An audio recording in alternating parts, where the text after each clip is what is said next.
Hey everybody, hope you're doing great today. This is Paul from This Way to the Aquarium. In today's video I want to talk about some of the challenges I've been having with this new tank over here. It's a 75-gallon tank. It has water in it, has some plants in it, substrate, decorations as well. The only living things in there other than the plants are a couple of snails, and that's just to help with the algae maintenance. But I did purchase a Fluval heater, so it's one of these more fancy heaters. I actually got it on a good deal, had a coupon for one of the online stores, and opted to get this heater since it's rated for a tank such as this size. It's a 75-gallon tank. So I wanted just one heater there because as you can see, I've got a number of aquariums here. Currently they're all heated with individual heaters. Problem that you run into is, especially when you have lighting on each tank and then the heaters, is the outlets. So I do have a couple of plug strips in here. I don't want to overload them because then you run into other electrical issues. Trip the circuit, everything shuts off, you got problems with that. So I was trying to go with just one heater in here that could heat the entire tank. So the heater is working, but it's not heating it up to the temperature that I wanted it at and that it's set at. So this is one of those little more fancier heaters, and it needs flow per the instructions in the manual.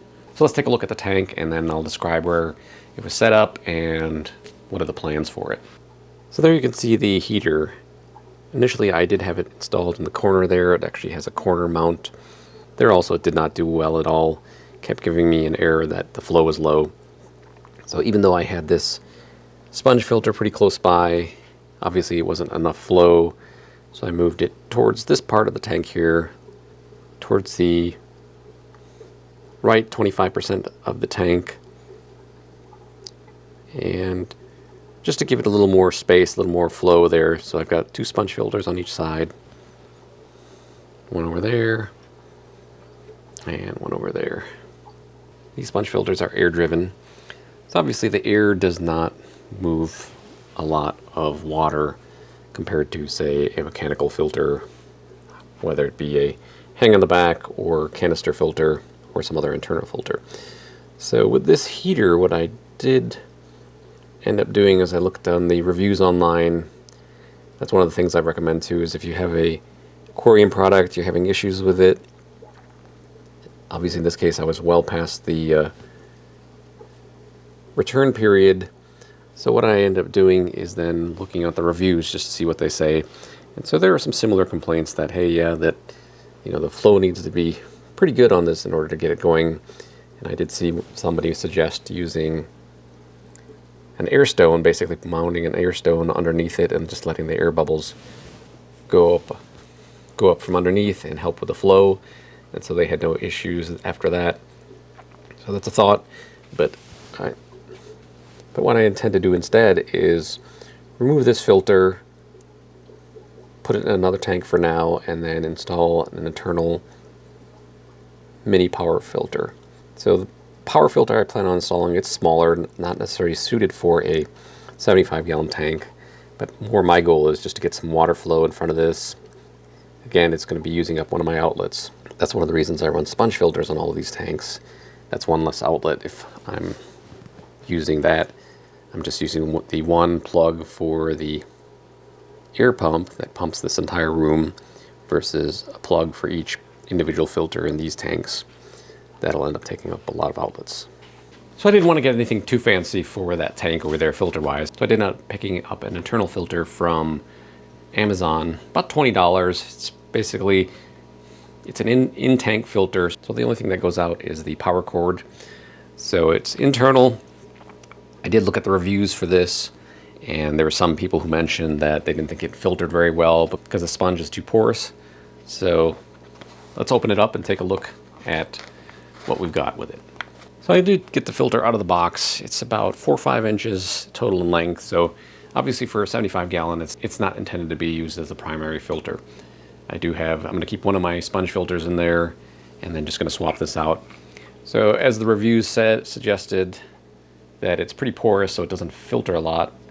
So I can see that with this over here. So it's, in my opinion, since I'm going to be using it for more getting some water flow in there, this will serve as a good surface for bacteria. So it will be biological as well too. And then if I really had a concern about needing to filter more with this, then I would use some additional stuff. You could stick some polyfill down in there. It's pretty tight in this compartment right here. So you don't have too much space to put stuff in there. So putting anything like bio balls in there, you're not going to have much room. So I purchased some sponge filter material like this. I wanted to make my own matin filter. So I bought a large square of this filter material here that if I wanted to, I could cut it down and then insert it into here too. So this would make it a little more finer in terms of the filtration if that's what I was looking for. But in my case, I'm not as concerned about the mechanical filtration as much as I am concerned just about getting the water flow. So when you buy those aquarium products and you find there's some issues with it, whether you're reading the reviews or you bought it and then you realize, hey, this is not the greatest, take a look at reviews and see what they say. Sometimes a lot of people will put in their tips and tricks in there, and so you might get something that you think, cheap, but it works, and if there's a quick hack for it, you can get it to work even better. Why not? You're spending 20 bucks on something like this versus some of the more premium ones I've seen can run you 60, 70 bucks, which probably operate a little bit better in terms of the filtration, might last a little longer. But in my case, buying something like this for 20 bucks versus buying one of the more premium internal filters for $80, I could buy 4 of these. So even if this one goes bad sooner rather than later, I still have money left over to go buy another one. So in looking at it, I do see definitely that the coverage is pretty limited in here.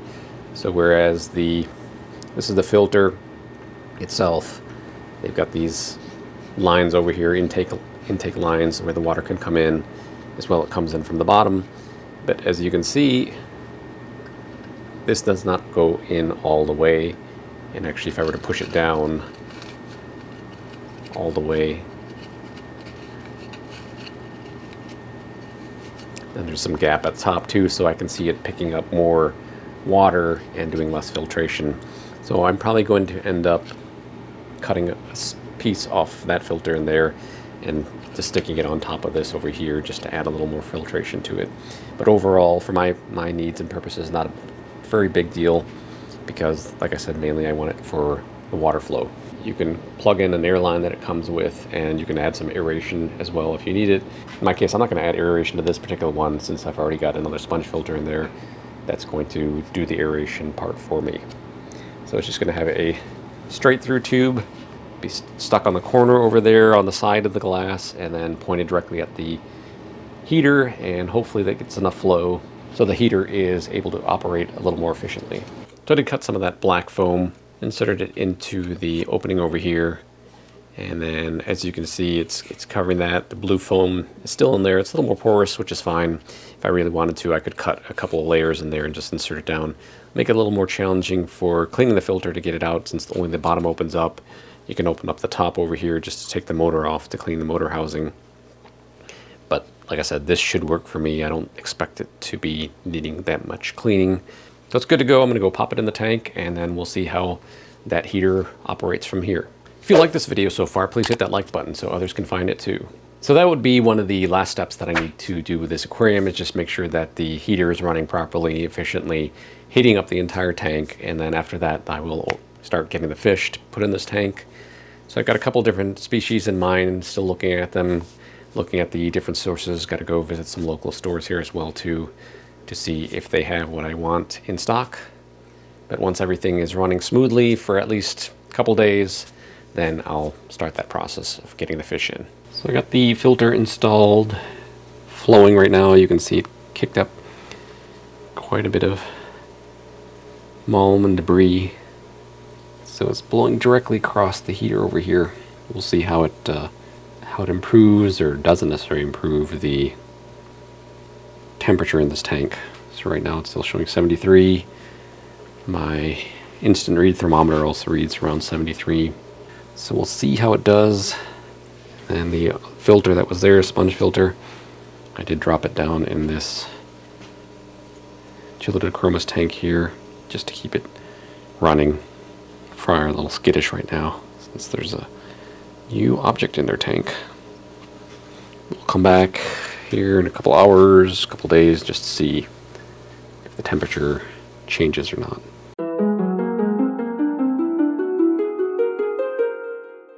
So this is about a week from when I first started this process. I did end up checking the next day, and the new power filter did end up helping the circulation in the water.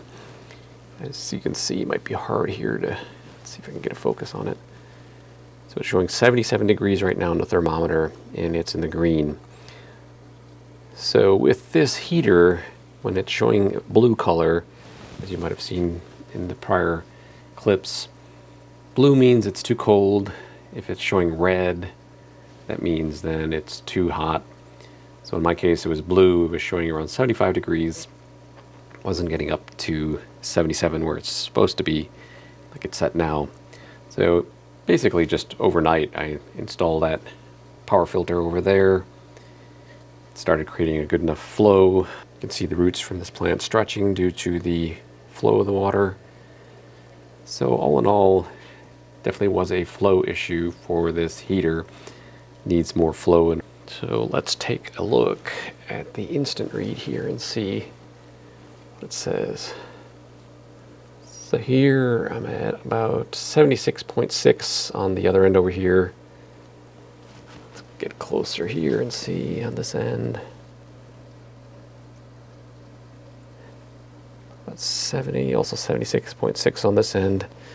So there's a 0.4 degree differential between that instant read thermometer and the thermometer built into the heater over here. Nothing major. It's within the range that I'm expecting.